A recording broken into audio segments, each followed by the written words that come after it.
जय हिंद। जो पिला माने जेकोसी स्कॉलरशिप को आवेदन करें ना कहीं मुझे सबुबले कहे से मझिरे मझिरे टिके स्टाटस को बर्तमान चेक करने पड़ो कहीं जदि कौन भूल भटका थाए ताल एप्लिकेशन टी से रिभाट कर दी था। तो रिभाट हवाटा जिते बड़ प्रोब्लेम नुहे रिभाट होम जब न जापारे ना ताले सेटा हूँ गोटे बहुत बड़ प्रोब्लेम।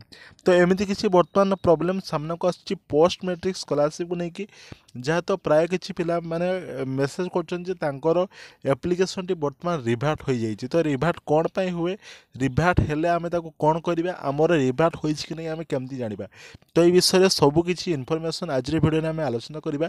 तो निश्चित रूपे जो मैंने आज टॉपिक उपर आग्रही थे प्रथम शेष मध्य थोड़े देखिए जहाँफल से सबकि बुझीपारे। तेणु मुझे कहली रिभाट हवाटा जिते बड़ कथा नुहे जदि रिभाट होती आम जापारे ना से गोटे बहुत बड़ समस्या।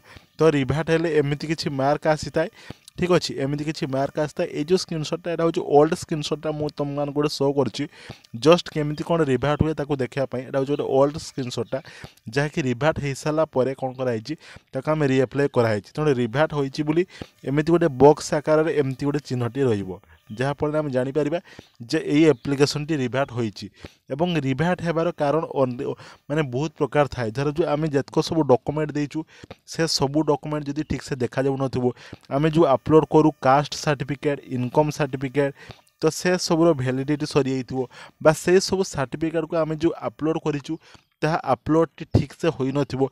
तो यही सब कारण पाई कौन होता है रिभाट होता है। एठी से कारण टी मेंशन अच्छी कौन देखा लिखाई जे caste certificate can not upload होता आम जो एज पिलाटार मु निजे अप्लाई कर दी। तो ये अपलोड होता किंतु कौन ना से सर्टिफिकेट बोधहुए क्लीयरली विजिबल होना जहाँफल से रिभाट कर पुणी कौटी रिभाट हो तुमने देख लो ना देखल कौटी रिभाट होते ना यहाँ रिभाट होता डिस्ट्रिक्ट अथॉरिटी पाखु अर्थात जो कॉलेज रे सबमिट करदे कॉलेज रे सबमिट कर दी सारापर जो डिस्ट्रिक्ट अथॉरिटी पुणी आउ थे वेरीफाई कले तो सी जानापी पाइले जे कास्ट सर्टिफिकेट अपलोड हो नाला। तो ये रहा कथा रहा जे रिभाट होगा। तो तापर कौन समस्या होता ना ये जो रिभाट होता बोली ए पिला पाखु मेसेज आसी नाला कि तार नियम अनुଯାयी मेसेज आसवा कथा कॉलेज रु कॉल कर जहाँ डकागला जे तुम एप्लिकेशन टी रिभाट होती तुम शीघ्र आसिक कौन कर ना ताकू रिअप्लाई करके आउ थे कॉलेज रे डॉक्यूमेंट सबमिट कर। तेणु तापर सी कौन गला तापर सी गला जाई सारा पर तार जो एप्लिकेशन टी देखला कौ कारण जो रिभाट होता से देखुला केवल से जिनस को ही आमको ठीक करने अर्थात आम आउ थे कास्ट सर्टिफिकेट को अपलोड करदेलु जहाँफल कौन है जहाँफल से आउ थे आम से रिअप्लाई होगला तापर पेमेंट आसीगला। तेणु बर्तमान कहवा कथा आज भिडियो करार कारण जो बहुत सारा पिला माने मेसेज कले आमर रिभाट आमर रिभाट होती। तो मुझे जन देवाई चाहूँगी जे मझिरे मझिरे एमती कौन भूल कारण आम स्कॉलरशिप को रिभाट कर दि जाए।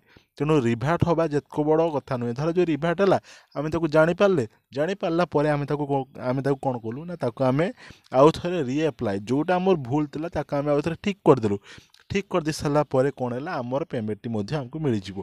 तेणु तुम बर्तमान कहबार कथा हो तुमने प्रायतः किसी दिन को थे माने तुम स्टाटस को चेक कर जहाँफल जदि तुम रिभाट होती तुमने जापर मेसेज आसे और कॉलेज रु कॉल आसे किंतु से सब जदि न आसे ताले हुए तो तुम मैंने पोस्ट मैट्रिक स्कॉलरशिप टंका पाइपर ना।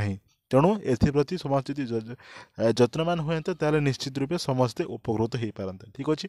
तो आगे एमती अनेक सारा इंपोर्टेंट अपडेट पाई निश्चित रूपे चैनल टी सब्सक्राइब कर देखिए ऑल नोटिफिकेशन टी प्रेस कर देते। और जो मान कि मन जदि कौन प्रश्न थाए जदि जो मैंने कमेंट बॉक्स माध्यम मत पचारि पार ना तो तले आमर इंस्टाग्राम लिंक अच्छी डिस्क्रिप्शन बॉक्स रे जाकि सेठी डायरेक्ट डीएम करें।